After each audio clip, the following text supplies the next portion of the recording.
Hello' my dear students, compartmental এক্সামৰ ওপৰত মই এটা ভিডিঅ' 2-3 দিনমান আগত ইউটিউবত আপলোড কৰিছিলোঁ।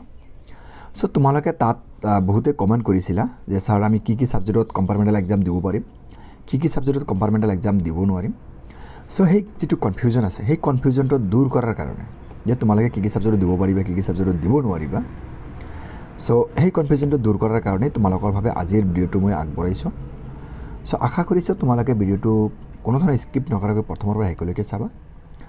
আৰু তোমালোকে যদিহে মোৰ চেনেল নতুনকৈ আহিছা, মোৰ চেনেলটো ছাবস্ক্ৰাইব কৰি কাষতে থকা বেল আইকনটো প্ৰেছ কৰি থ'বলৈ নাপাহৰিবা। চ' এই যিটো কম্পাৰ্টমেণ্টেল এক্সাম কোনবোৰ কেণ্ডিডেটে দিব পাৰিব সেই কথাটো আগত তোমালোকক জনাই ল'বলৈ চেষ্টা কৰিম। চ' তোমালোকে যদি মানে এটা ছাবজেক্টত ফেইল কৰিছা বা দুটা ছাবজেক্টত বা সৰ্বোচ্চ 3টা ছাবজেক্টলৈকে ফেইল কৰা কেণ্ডিডেটে এই কম্পাৰ্টমেণ্টেল এক্সাম দিব পাৰিব।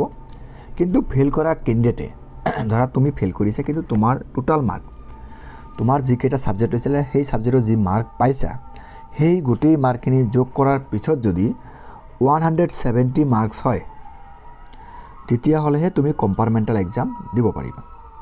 ঠিক আছে।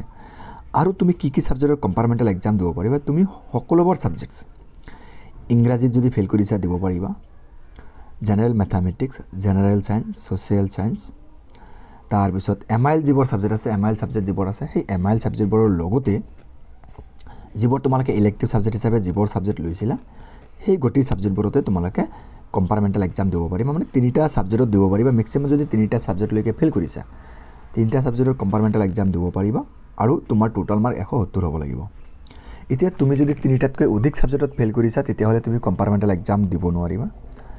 বা তুমি 2টা ছাবজেক্টত বা এটা ছাবজেক্টত ফেইল কৰিছা, কিন্তু তোমাৰ টোটাল মাৰ্কটো মানে তুমি যি ফেইল কৰিছা, ফেইল কৰাৰ পিছত তোমাৰ টোটাল মাৰ্ক 170ৰ তলত, তেতিয়াহ'লে তুমি এটা ছাবজেক্টত ফেইল কৰিলেও কিন্তু কম্পাৰ্টমেণ্টেল এক্সাম দিব নোৱাৰিবা যদি তোমাৰ টোটাল মাৰ্ক 170ৰ তলত হয়। তো এইটো স্পষ্ট কথা।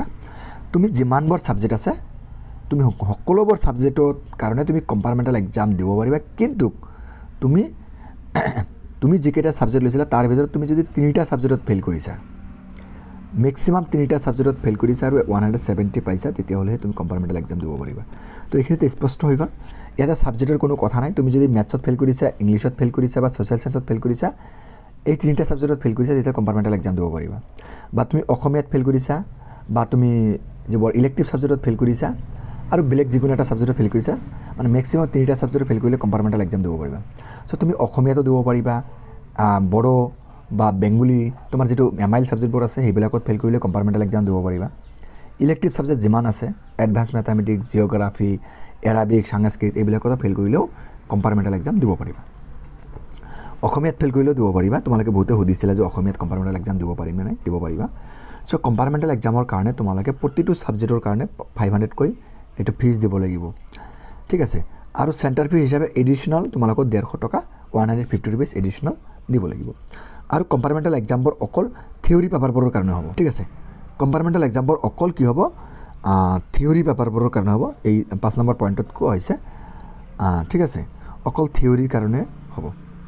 আৰু তোমালোকে কম্পাৰ্টমেণ্টেল এক্সামত পাছ কৰিবলৈ হ'লে তোমালোকে কম্পাৰ্টমেণ্টেল যিটো ছাবজেক্টৰ কম্পাৰ্টমেণ্টেল এক্সাম দিবা, সেই ছাবজেক্টৰ কম্পাৰ্টমেণ্টেল এক্সাম দিয়াৰ পিছত তোমালোকে সেই ছাবজেক্টত 30% মাৰ্ক পাব লাগিব আৰু লগতে তোমালোকৰ টোটাল মাৰ্ক 180 হ'ব লাগিব পাছ কৰিবলৈ। ঠিক আছে। চ'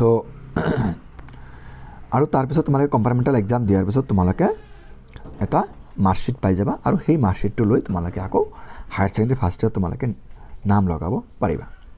চ' আজিৰ ভিডিঅ'টো এইখিনি আছিলে। যদি ভাল লাগিছে লাইক, কমেণ্ট আৰু তোমাৰ বন্ধু বান্ধৱীৰ মাজত শ্বেয়াৰ কৰিবা। আৰু যদি তোমালোকে মোৰ চেনেলত নতুনকৈ আহিছা, মোৰ চেনেলটো ছাবস্ক্ৰাইব কৰি কাষতে থকা বেল আইকনটো প্ৰেছ কৰি থ'বলৈ নাপাহৰিবা।